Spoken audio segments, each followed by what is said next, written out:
High everyone, good morning. আশা করছি সকলে ভালোই আছেন। আমার আরও একটি নতুন ভিডিওতে আপনাদের সকলকে স্বাগত জানাই। আজ হলো সোমবার, সকাল এখন প্রায় 7:30 থেকে 8:45-9টার মধ্যে। আর সকাল থেকে তেমন কোনো কাজকর্ম করি না এখন বললেই চলে। এখন শাশুড়ি মাই সকালের কাজটা করে নেয়। আমি তারপরে এই মুড়ি খাবার, কাঁচাকুচো এইগুলোর দিকে হাত দিই, কারণ রাত্রিবেলাতে সোনা বাবা একদমই ঘুমাতে দিচ্ছে না, তো আমার উঠতে একটু লেটই হচ্ছে। সকালবেলা উঠে সোনা বাবাকে ওর দাদু ঠাম্মার কাছে দিয়ে দিই, তারপর আমি 1 ঘন্টা ঘুমাই, তারপরেই কিন্তু উঠি। এই করতে করতেই আমার মুড়ি খেতে খেতে প্রায় 10টা বেজে যায়। না হলে পরে আগে 9:30 বা 9টার মধ্যে খাওয়া দাওয়া কমপ্লিট করে রান্নাবান্নার দিকে আয়োজন করতে লাগতাম। সেই জন্য এখন রান্না চাপাতেও দেরি হয়ে যায়। কি আর করার আছে, রাতে যেহেতু ঘুম একদমই হয় না, তো আমি একটুখানি চেষ্টা করি সকালে 1 ঘন্টা ঘুমিয়ে।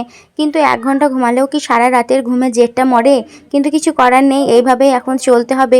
সোনা বাবা জানি না কেন একদমই ঘুমাতে চায় না রাতে। খেলাও করে না, মাঝে মাঝে খেলা করে, আবার মাঝে মাঝে খেলাও করে না, শুধু কান্না করে।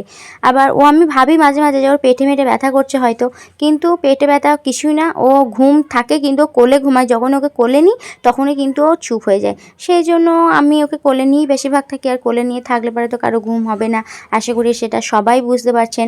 যারা নতুন নতুন মা হয়েছেন তাদের এই ঘুমের কমতি থাকার জন্যই না সারাদিন খিটখিটে বদমেজাজি কেমন একটা যেন হয়ে যাচ্ছে দিন দিন। নতুন নতুন মাদের এই সমস্যাটা কিন্তু সবারই হয়, আর আমারও সেই রকমই সমস্যাটা হয়েছে। তো এই দিকে মুড়ি খাবারের জন্য ডাল আলু কেটে আমি সিটি দিয়ে নিয়েছিলাম যাতে এটা সেদ্ধ হয়, তারপরে কড়াইয়ে সম্বর দেবো। তার মধ্যেই কিন্তু আমি ঘরটা ঝাঁট দিয়ে মুছে নিয়েছি। ওই ঘরটা আর বারান্দাটা মা মুছে নিয়েছে। আমার ঘরটা যেহেতু বন্ধ করা ছিল, আমি দরজা দিয়ে শুয়েছিলাম যাতে কেউ না ঘরে যায়। আসলে সারা রাত জাগার পর ওই যে 1 ঘন্টা আমি ঘুমাই, ওই 1 ঘন্টা কিন্তু আমি বলি যে কেউ আমাকে বিরক্ত করবে না, আমি যেন একদম একাকীভাবে ঘুমোতে পাই। তো সেই জন্য সোনা বাবাকে 1 ঘন্টা আমার শাশুড়ি মাই নিয়ে থাকে। আর এখন বেশিরভাগ সোনা বাবা আমার শাশুড়ি মার কাছেই থাকে, যেহেতু রান্না বান্না এখন আমিই করছি। তো সোনা বাবাকে নিয়ে তো শাশুড়ি মাই থাকে, ওকে স্নান টান করিয়ে দেওয়া, ওকে খাওয়ানো সবটাই শাশুড়ি মাই করায়। শুধু আমি একটু একটু ঘুম পাড়িয়ে দিই ওকে, এটাই যা।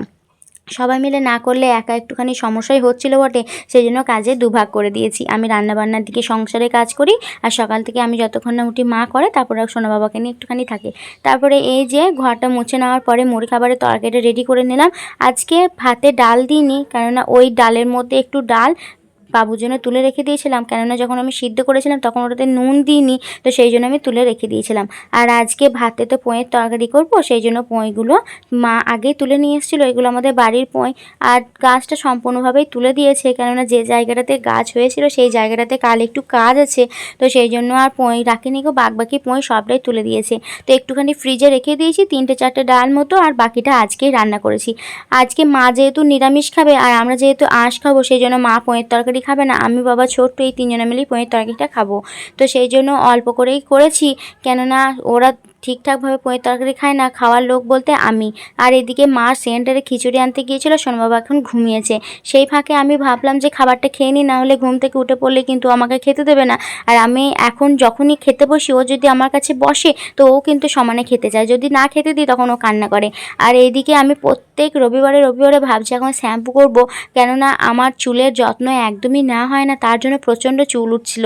তারপরে এই যে রবিবারে আমি সপ্তাহের মধ্যে প্রায় 1-2 দিন করে শ্যাম্পু করছি। এখন চুলটা একটু পরিমাণে কমেছে। এদিকে সোনা বাবা তো ঘুমিয়ে আছে, প্রথমেই বলেছিলাম। তো মুড়ি খাওয়ার মধ্যেও কিন্তু সোনা বাবা ঘুম থেকে ওঠেনি। আমি ওকে শ্যাম্পু আনাতে বলাতে ও 50 পাতা শ্যাম্পু এনে দিয়েছে। আসলে কোটো শ্যাম্পু আনলেই আনা যায়, কিন্তু কোটো শ্যাম্পুতে আমার পরিমাণটা বোঝা যায় না, 2-3 দিনের মধ্যেই কিন্তু কোটো শ্যাম্পুগুলো শেষ হয়ে যায়। সেই জন্য ওকে সবসময় বলে থাকি আমি যে পাতা শ্যাম্পু নিয়ে আসো, পরিমাণটা বুঝতে পারবো, বেশি খরচা হবে না। আসলে সেভিংস করি, আসলে বুঝতে পারছেন তো, ওই আর কি।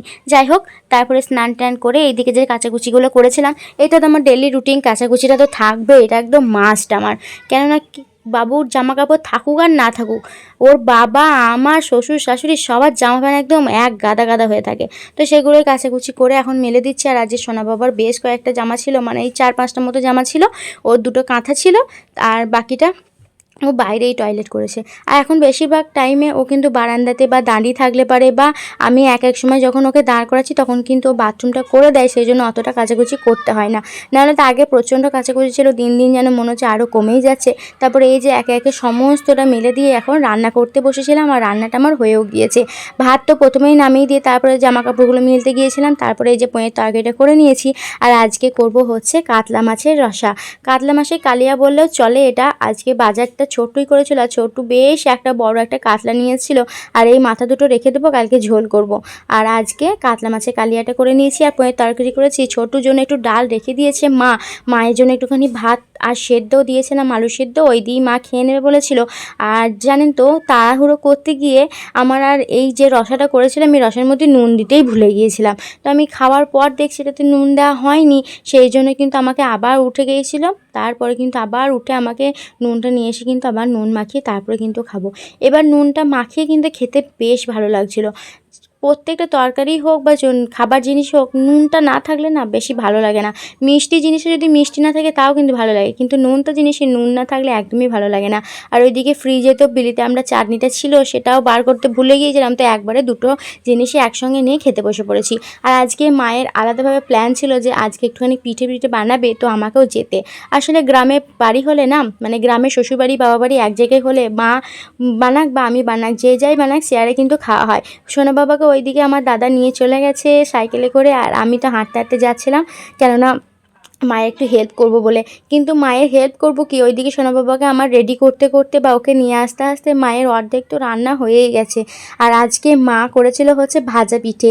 আমার দাদা একদমই ওখানে পিঠে খেতে পায় না, যেখানে থাকে সেখানে তো বছরে একবার করে আসে, আর গরমের সময় আসলে পরে তো পিঠে তো গরমে না খাওয়াটাই ভালো। কিন্তু কি আর করা যাবে, দাদা যেহেতু আবার চলে যাবে, আবার 1.5 বছর পর আসবে, সেই জন্য মা বললো যে পিঠেটা বানিয়ে দিই, ওইদিকে তো খেতে পাবি না। আর আমার দাদা এইসব খেতে প্রচণ্ড ভালোবাসে। আমরা ভাই বোন দুজনাই কিন্তু এই পিঠেগুলো খেতে প্রচণ্ড ভালোবাসি, কিন্তু করার জন্য কিন্তু খাওয়া হয়ে ওঠে না। মা যখন করে, মানে আমার শাশুড়ি মা যখন করে তখন হয়তো হয়, কিন্তু কাজের চাপে হয়তো শাশুড়ি মাকে মুখ ফুটে বলতেও পারি না যে এটা আমার পছন্দ। আর শ্বশুরবাড়িতে বৌমার কি পছন্দ হবে কি না হবে সেটা কেউ, মানে কোনো ব্যাপার নয়, ওটা যা হবে তাই খেতে হবে বৌমাকে, ওর জন্য স্পেশালভাবে কোনো কিছু হবে না, সেটা আমার হোক বা অন্য জায়গায়, সেটা আমি ভালোভাবেই জানি। তো সেই জন্য বলা হয়ও না, যতটা পারি নিজে করার চেষ্টা করি। আর এই দিকে আমার বড় মা আছে, বড় মা তো হেল্প করবেই, বড় মা একটুখানি মেখে দিয়েছিল, আর আমি বললাম তাহলে আমি একটুখানি করে দিচ্ছি, তাহলে একটু তাড়াতাড়ি হবে। মা ওইদিকে তো পিঠেগুলো ভাজছে, আর দেখলেই হয়তো বুঝতে পারবেন যে কতটা মুচমুচে হয়েছে। আমার তো খেতে বেশ ভালো লেগেছে, কিন্তু দুর্ভাগ্যবশত কালকে দুটো পিঠে একসঙ্গেই করায় আমি কিন্তু দুধ পিঠেটাই খেয়েছিলাম বেশি। আর এই দুধ পিঠেটা না সত্যি কথা বলতে অসাধারণ হয়েছিল খেতে। আর এটা করে হয়েছিল মোষের দুধে, গরুর দুধেতেও আমাদের হামেশাই দুধ পিঠে খাওয়া হয়, কিন্তু মোষের দুধে এই প্রথমবার খেলাম। কেননা মোষের দুধে করলে না অনেকটা ঘন হয় দুধটা। আর এর সঙ্গে মা একটুখানি চাল গুঁড়ি অ্যাড করেছিল যাতে গ্রেভিটা একটুখানি আরও ভালো হয়। আর এর মধ্যে যদি একটুখানি পুর দেওয়া হতো তখন কিন্তু আরও ভালো হতো, কিন্তু কি আর করার, পুর তো দেওয়া হয়নি, কেননা পুর আনা হয়নি, আর বাড়িতে নারকেলও ছিল না যে পুর দেবে। আর যে টাইমে করা হয়েছিল সেই টাইমে আমাদের গ্রামের এইদিকে বাজার হাটও খোলে না যে একটু সন্দেশ নিয়ে এসে বা ক্ষীর নিয়ে এসে দেওয়া হবে, নাহলে আরও বেশি পরিমাণে দুধ লাগতো, যে এমনিতেই 2 কেজি দুধ ছিল। সেই জন্য মা বললো বাস ছোট ছোট করে দে, এইটাতেই হয়ে যাবে। তো চলুন আজকে খাই। খেতে খেতেও দারুণ হয়েছিল। কারা কারা এই ভাজা পিঠে দুধ পিঠে খেতে পছন্দ করো অবশ্যই কমেন্টে জানিও। আর আমার সারাদিনের কাজকর্ম বা ডেলি ভ্লগটা আপনাদের কেমন লাগলো অবশ্যই জানাতে ভুলবে না। ভালো লাগলে অবশ্যই আমার চ্যানেলটি একটি সাবস্ক্রাইব করে পাশে থাকবেন। ফেসবুক থেকে দেখে থাকলে পরে একটা ফলো লাইক করে দেবেন।